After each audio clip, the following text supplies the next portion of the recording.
আসসালামু আলাইকুম প্রিয় দর্শক, চলে আসলাম আজকের এই মুহূর্তের গুরুত্বপূর্ণ ঘূর্ণিঝড়, নিম্নচাপ, বৃষ্টিপাত, শৈত্যপ্রবাহ এবং আবহাওয়ার আপডেট নিয়ে। শীতের শুরুতে বঙ্গোপসাগরে আবারও একটি ঘূর্ণিঝড় তৈরি হতে পারে বলে জানিয়েছে বাংলাদেশ আবহাওয়া অফিস। একই সঙ্গে 27 নভেম্বরের মধ্যে বঙ্গোপসাগরের গভীরে তৈরি নিম্নচাপটি ঘূর্ণিঝড় সেনিয়র রূপ নিতে পারে এবং ভারতের অন্ধ্রপ্রদেশ, তামিলনাড়ু, শ্রীলঙ্কার উপকূলে ঘন্টায় 80 থেকে 90 কিলোমিটার বেগে আঘাত হানতে পারে। এ সময় সমুদ্র বন্দরগুলোর জন্য 1 নম্বর দূরবর্তী সতর্ক সংকেত দেখানো হতে পারে। এছাড়া নভেম্বরের শেষে এবং ডিসেম্বরের 7 তারিখ পর্যন্ত বাংলার 2-1 জায়গায় বৃষ্টিপাত হতে পারে। আজ 19 নভেম্বর বুধবার এবং আগামীকাল 20 নভেম্বর বৃহস্পতিবার জানিয়ে দিব কেমন থাকার সম্ভাবনা রয়েছে আগামী 24 থেকে 48 ঘন্টায় দেশের 8 বিভাগের 66 জেলার আবহাওয়া পরিস্থিতি। বাংলাদেশ ওয়েদার অবজারভেশন টিম জানিয়েছে 25 নভেম্বরের মধ্যে বঙ্গোপসাগরে তৈরি হতে পারে আরও একটি শক্তিশালী লঘুচাপ, যা পরবর্তীতে 26-27 নভেম্বরের মধ্যে শক্তি সঞ্চয় করে ঘূর্ণিঝড় সেনিয়র রূপ নিতে পারে। এ সময় সর্বোচ্চ গতিবেগ থাকতে পারে 80 থেকে 90 কিলোমিটার। এতে করে আবারও বাংলার কোথাও কোথাও বৃষ্টির সম্ভাবনা তৈরি করতে পারে। প্রিয় দর্শক, চলে আসলাম আবহাওয়া পূর্বাভাস চিত্রে। এখান থেকে আমরা দেখতে পাচ্ছি আজ ভোর রাতের দিকে কিছুটা ঘন কুয়াশার দেখা মিলতে পারে রাজশাহী বিভাগের রাজশাহী, সিরাজগঞ্জ, বগুড়া, পাবনা, নাটোর, নওগাঁ, চাঁপাইনবাবগঞ্জ, জয়পুরহাট অঞ্চলগুলোতে। এবং সেই সাথে আমরা দেখতে পাচ্ছি তীব্র ঘন কুয়াশার দেখা মিলতে পারে সিলেট, সুনামগঞ্জ, হবিগঞ্জ, মৌলভীবাজার অঞ্চলগুলোতে কোথাও কোথাও 60 থেকে 70% পর্যন্ত ঘন কুয়াশার দেখা মিলতে পারে। ময়মনসিংহ, জামালপুর, শেরপুর, নেত্রকোনা জেলাগুলোতে 1-2% থেকে শুরু করে কোথাও কোথাও 60 থেকে 70% পর্যন্ত ঘন কুয়াশা পড়তে পারে। এদিকে আমরা দেখতে পাবো খুলনা, যশোর, সাতক্ষীরা, বাগেরহাট, ঝিনাইদহ, মাগুরা, নড়াইল, কুষ্টিয়া, চুয়াডাঙ্গা, মেহেরপুর জেলাগুলোতেও আংশিক ঘন কুয়াশা থাকতে পারে। সেই সাথে উত্তরাঞ্চল রংপুর, গাইবান্ধা, কুড়িগ্রাম, নীলফামারী, লালমনিরহাট, দিনাজপুর, ঠাকুরগাঁও, পঞ্চগড় জেলাগুলোতে 60 থেকে 70% কুয়াশা থাকতে পারে। সেই সাথে তীব্র শৈত্যপ্রবাহ ধেয়ে আসতে চলছে ভারতের কলকাতা, খড়গপুর, চন্দননগর, আরামবাগ, মুর্শিদাবাদ, কাটোয়া, দুর্গাপুর। একই সঙ্গে উত্তরবঙ্গের মালদা, শিবগঞ্জ, পুরুলিয়া, শিলিগুড়ি, দার্জিলিং, কোচবিহার, ধুবড়ী, গোয়ালপাড়া, গুয়াহাটি অঞ্চলগুলোতে তীব্র থেকে তীব্রতর শৈত্যপ্রবাহ প্রবেশ করেছে। ভারতের ত্রিপুরা রাজ্যের তাপমাত্রাও কমতে শুরু করেছে। সেই সাথে চট্টগ্রাম, কক্সবাজার, রাঙ্গামাটি, বান্দরবান, খাগড়াছড়ি, নোয়াখালী, লক্ষ্মীপুর, ফেনী, কুমিল্লা, চাঁদপুর, ব্রাহ্মণবাড়িয়া জেলাগুলোতেও কিন্তু ঘন কুয়াশার দেখা মিলতে পারে। সেই সাথে ঢাকা বিভাগের ঢাকা, নারায়ণগঞ্জ, মুন্সিগঞ্জ, গাজীপুর, মানিকগঞ্জ, নরসিংদী, টাঙ্গাইল, ফরিদপুর, মাদারীপুর, রাজবাড়ী, শরীয়তপুর, গোপালগঞ্জ, কিশোরগঞ্জ অঞ্চলগুলোতেও 40 থেকে 50% কুয়াশা দেখা মিলতে পারে। সেই সাথে ভারতের মিজোরাম এবং মেঘালয়ের দিকেও তীব্র থেকে তীব্রতর ঘন কুয়াশার দেখা মিলতে পারে এবং আসামের দিকেও মাঝারি মাত্রায় শৈত্যপ্রবাহ থাকার সম্ভাবনা রয়েছে। প্রিয় দর্শক, চলে আসলাম তাপমাত্রা পূর্বাভাস স্যাটেলাইট চিত্রে। এখান থেকে আমরা আবারও শৈত্যপ্রবাহের আপডেটটা সম্পর্কে জেনে নেব।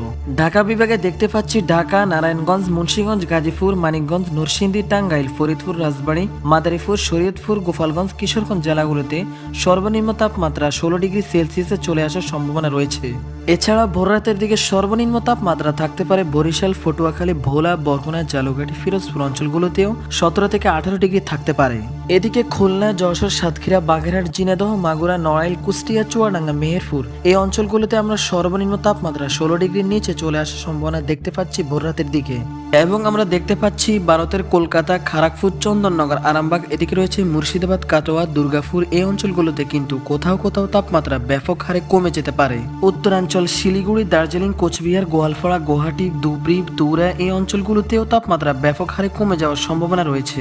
এদিকে রাজশাহী, সিরাজগঞ্জ, বগুড়া, পাবনা, নাটোর, নওগাঁ, চাঁপাইনবাবগঞ্জ, জয়পুরহাট জেলাগুলোতেও শেষ রাত থেকে ভোর রাত পর্যন্ত তাপমাত্রা 15 থেকে 16 ডিগ্রিতে থাকার সম্ভাবনা রয়েছে। এদিকে রংপুর, গাইবান্ধা, কুড়িগ্রাম, নীলফামারী, লালমনিরহাট, দিনাজপুর, ঠাকুরগাঁও, পঞ্চগড় অঞ্চলগুলোতেও কোথাও কোথাও 15 থেকে 14 ডিগ্রি থাকার সম্ভাবনা রয়েছে। ময়মনসিংহ, জামালপুর, শেরপুর, নেত্রকোনা জেলাগুলোতে সর্বনিম্ন তাপমাত্রা 16 ডিগ্রি থাকতে পারে। সেই সাথে সিলেট, সুনামগঞ্জ, হবিগঞ্জ, মৌলভীবাজার এই অঞ্চলগুলোতে আমরা সর্বনিম্ন তাপমাত্রা দেখতে পাচ্ছি 17 ডিগ্রি এবং চট্টগ্রাম, কক্সবাজার, রাঙ্গামাটি, বান্দরবান, খাগড়াছড়ি, নোয়াখালী, লক্ষ্মীপুর, ফেনী, কুমিল্লা, চাঁদপুর, ব্রাহ্মণবাড়িয়া এই অঞ্চলগুলোতেও 20 থেকে 22 ডিগ্রি থাকার সম্ভাবনা রয়েছে ভোর রাতের দিকে। প্রিয় দর্শক, দিনের তাপমাত্রা পরিষ্কার থাকায় তাপমাত্রা আংশিক বৃদ্ধি পেতে পারে। বিশেষ করে আমরা দুপুরের দিকে দেখতে পাচ্ছি ঢাকা বিভাগের তাপমাত্রা সর্বোচ্চ 28 ডিগ্রি উঠে যাওয়ার সম্ভাবনা রয়েছে। বরিশাল বিভাগের সর্বোচ্চ তাপমাত্রা 27 থেকে 28 ডিগ্রিতে যাওয়ার সম্ভাবনা দুপুর 2টার দিকে। খুলনা বিভাগে আমরা দেখতে পাবো সর্বোচ্চ তাপমাত্রা 27 থেকে 28 ডিগ্রিতে থাকতে পারে। সেই সাথে রাজশাহী বিভাগের রাজশাহী, সিরাজগঞ্জ, বগুড়া, নাটোর, পাবনা, নওগাঁ, চাঁপাইনবাবগঞ্জ, জয়পুরহাট অঞ্চলগুলোতেও সর্বোচ্চ তাপমাত্রা 26 ডিগ্রি থাকতে পারে। রংপুর, গাইবান্ধা, কুড়িগ্রাম, নীলফামারী, লালমনিরহাট, দিনাজপুর, ঠাকুরগাঁও, পঞ্চগড় জেলাগুলোতেও 27 ডিগ্রি সর্বোচ্চ তাপমাত্রা উঠতে পারে। ময়মনসিংহ বিভাগে দেখতে পাবো ময়মনসিংহ, জামালপুর, শেরপুর, নেত্রকোনা অঞ্চলগুলোতে সর্বোচ্চ তাপমাত্রা 27 ডিগ্রি সেলসিয়াস। এদিকে সিলেট, সুনামগঞ্জ, হবিগঞ্জ, মৌলভীবাজার জেলাগুলোতে সর্বোচ্চ তাপমাত্রা 28 থেকে 29 ডিগ্রিতে থাকার সম্ভাবনা রয়েছে।